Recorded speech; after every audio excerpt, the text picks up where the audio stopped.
All right. So welcome to another episode of Adding Perspective with Josh. I'm Josh. I'm Aphrodite. And I'm Emmanuel. All right. So this week we're going to talk about unwanted mixed family conflict. Okay. Unwanted mixed family conflict. So with that one, right, that has a lot to do with, I guess, those individuals that may have children's mothers or children's fathers from previous relationships, right? Okay. Some people might call it baby mama, baby daddy, drama from previous relationships.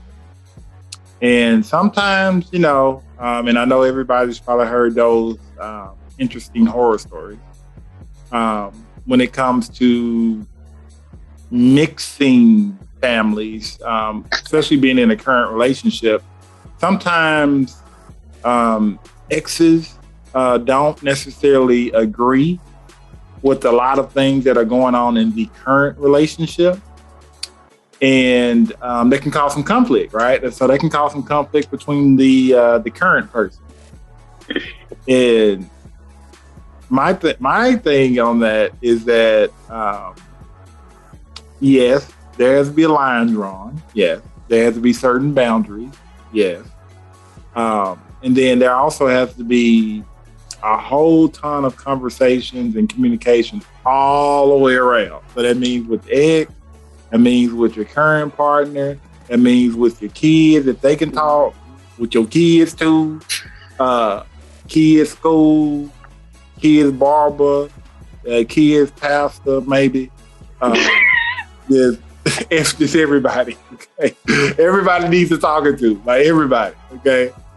Because if there's not a lot of communication going on around, especially around like blended families and mixing like that, there's going to be some conflict, right? There's going to be some things that are going to happen.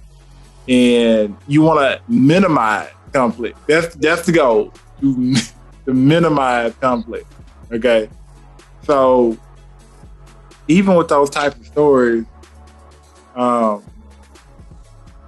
is there a real way to minimize conflict when it comes to that kind of stuff?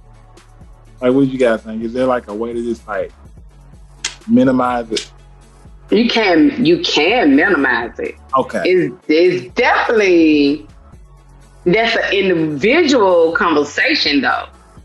Yeah. It's not, we can have a group conversation about minimizing the conflict and communicating about it, but you being the other person, you might be that particular father or mother, you have to have the maturity to know how to minimize it. Mm-hmm. Right?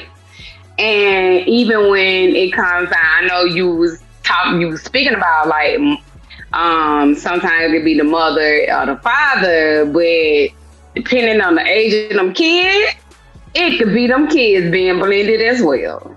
Mm-hmm. Yeah. And that's another conversation by itself, because if you haven't had a real true conversation with those kids, with the young adults, because young adults probably top of the line, can mix some stuff and get some stuff started. Mm-hmm. Them little teenagers, them ones that be feeling themselves. Mm-hmm. So, it could really, cause a lot of conflict. Yeah. Yeah. But even as an adult, you need to know how to handle you. And that's the truth of the matter. But a lot of times, blended families, what happens is people get into relationships and they just be like, y'all just gonna get along. And that's just not how life works. It just does not work like that. Mm-hmm. And even when you think you got an understanding, the understanding is still miscommunicated somewhere in the mix. Mm-hmm. Yeah. Yep. Yeah. That's when it goes off the rail. And that's when it goes left. Mm-hmm. Definitely sounds like a doozy. I think, like Josh said, the communication piece is absolute key. Everybody's got to know what's going on. I think the two parents, they've got to get to a point where they are willing and able to separate the relationship that they had and prioritize the children that are involved and leave everything else, out of it. I think that's the aim, of course, and does that always happen? Maybe not, but I think that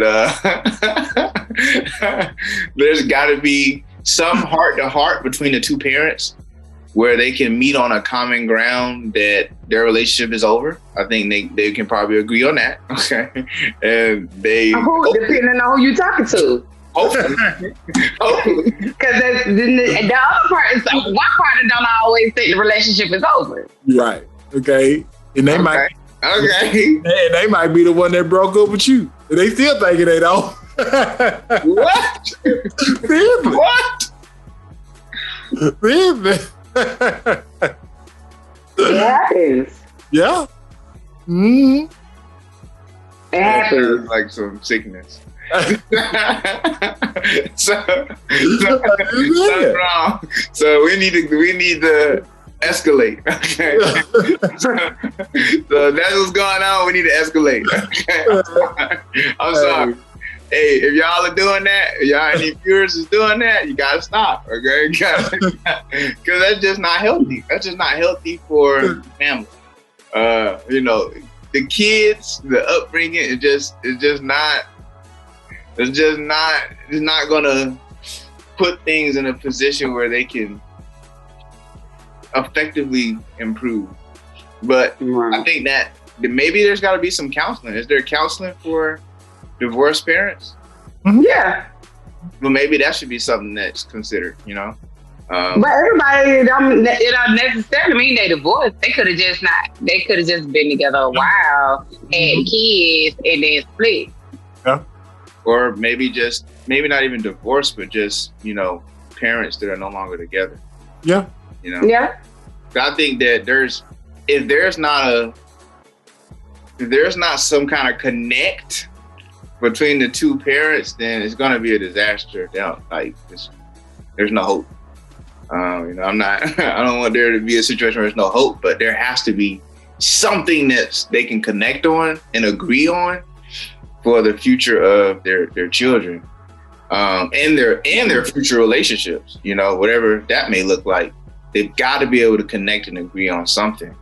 And I think that should be the focal point of it if there's going to be any kind of progress. Yeah. We're adults, so hopefully you pick someone who could be emotionally mature. As Josh likes to kind of point to as an important characteristic of a person. You gotta be emotionally mature enough to put that stuff aside. I think that's where we need to begin. We need to make sure we're picking the right people that have some emotional maturity. Yeah.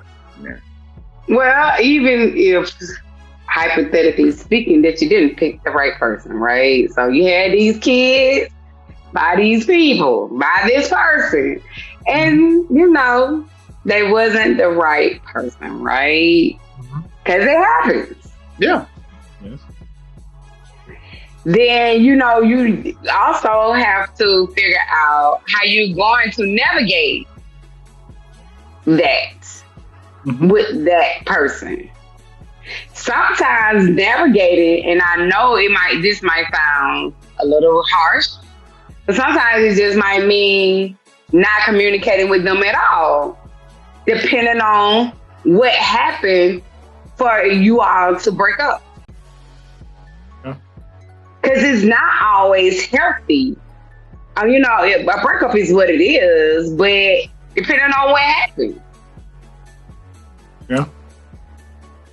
And even for the other person that's coming in, they have to know their lane. I don't know. It's hard for me to be okay leaving my kids somewhere with a person who I'm not communicating with. That's just my thought process. I'm just thinking about it. I'm just in my mind. I'm just thinking about that, and it's unsettling. So it can be very unsettling, but you got to understand, like, all relationships do not, especially if you already said, like, we speaking about we don't have kids by the wrong person, right? And this could be not a good situation. So sometimes in order for it to get better, it's gonna get worse. It looks worse. But sometimes the best thing is to cut communication. Unfortunately, I've seen it before. So I'm just speaking on it. That it worked for them to cut communication, to get their life together, to bring it back, to have enough sense to get along for those kids. And not to truly, like, burden those kids with whatever else they had going on, because sometimes as adults we got too much going on and we don't brought these kids in the midst of that. Mm-hmm. I mean, I get it. I mean, I'm not saying that it should be like friends or anything, but there should be some communication enough so that both people are on the same page as to what they want to do, how they want to raise and develop their children. I think that there should Everybody don't have that type of maturity, Emmanuel. Well, unfortunately, I'm just speaking on real life. Well, this real conversation. Everybody does not have that type of maturity where we need to be on the same level to where we need to raise these kids. And what ends up happening is you make the kids work. Yeah. How do you know what your kids are even doing? Do you care? Do they even care? Okay, so let's look at. No, I'm just saying, if you're not involved with the environment, the person that's in the environment that they're going to be in, you don't even know what your kids are going into. They're going over there to smoke weed. They're going over there to, I don't know, to get raped. Who knows? You don't even know. You just, yep. You gotta take them over there. There you go. All right, I'm going. All right, what time you get them? All right, come on in the car, kids. All right, yeah. All right, you know, like, to me, it just, I don't even know how that could work. I would rather just give away custody. Like, that's not gonna work for me. I'm sorry. There's no way I'm gonna be fully invested in something where half of my life, half of their life, I don't even know what they're doing. I ain't saying half of their life. I mean, if it's 50-50. I mean, okay, but think about this. Like, take that perception that you have, and then add child support on top of that. Boy, like, think about that. Like, then add, you gotta pay money on top of that. So that's gonna make it worse. well, my perception, I'm gonna be involved. Honestly, child support is not bad. You know what? Child support is not bad. It actually, if you got enough maturity and understand, it can really protect you from a lot of things.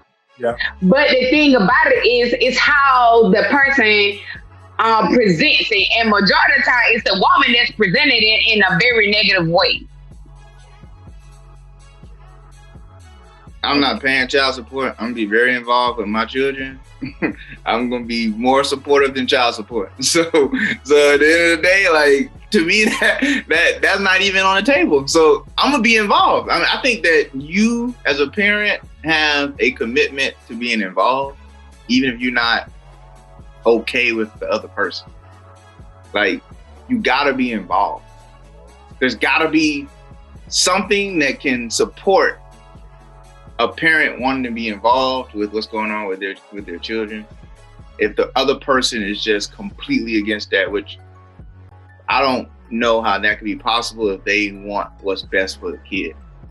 I think if we can agree on that, if we can agree on the fact that we want what's best for the kid, then there has to be at least some communication only surrounding the kids. And I could be okay with that. But to just cut off communication entirely and just drop off, pick up. Who said I was dropping off and picking up, though? I didn't say that's what you're doing, but I'm saying there's some people that's doing that. There's some folks that's doing drop off, pick up, drop off. They're not even ringing the door. They might ring the doorbell and go in and get in the car. Hey. But sometimes, man, flash the light.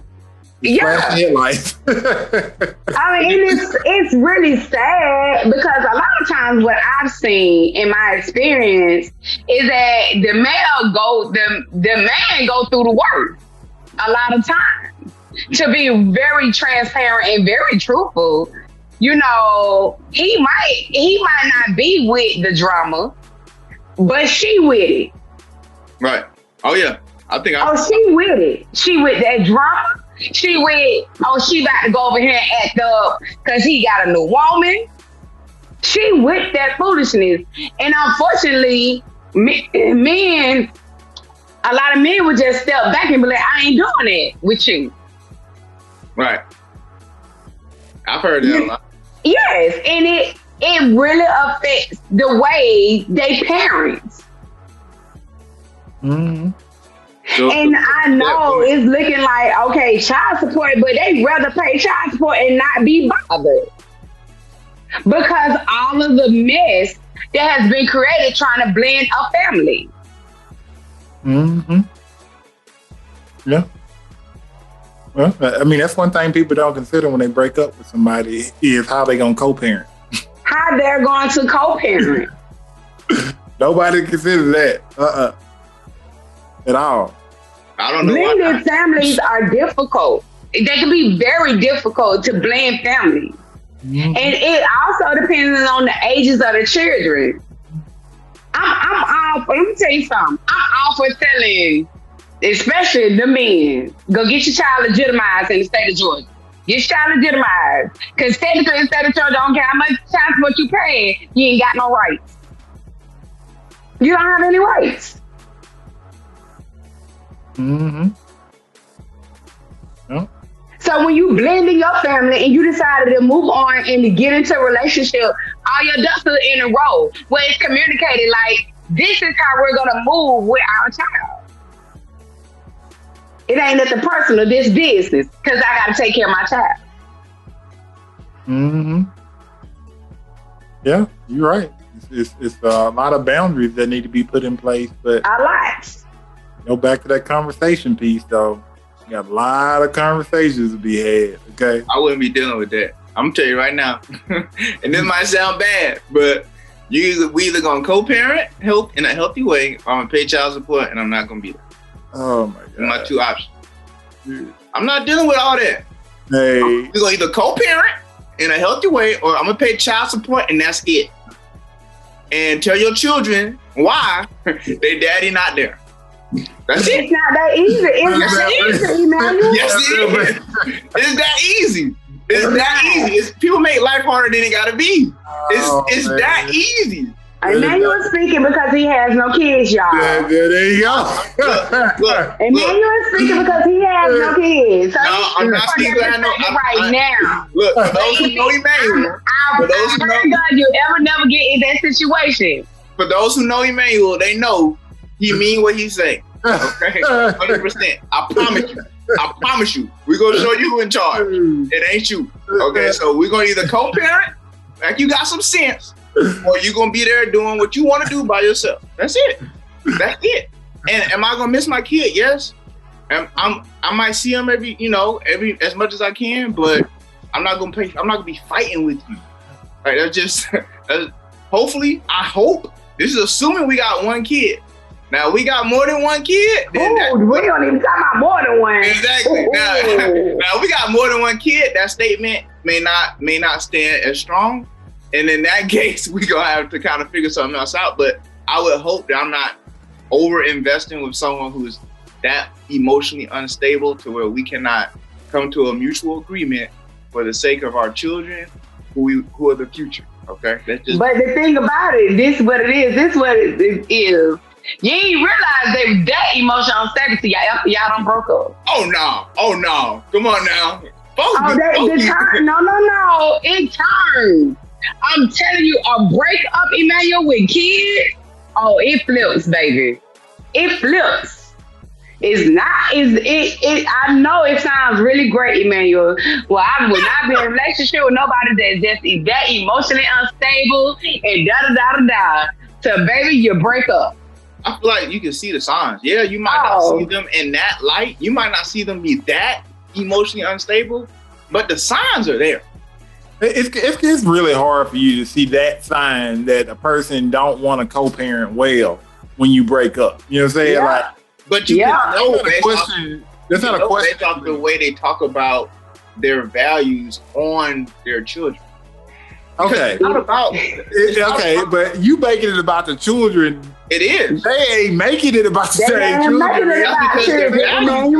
That's because their values for their children aren't as high. No, it's because their feelings are hurt. And they might get your feelings are more important than your children's upbringing.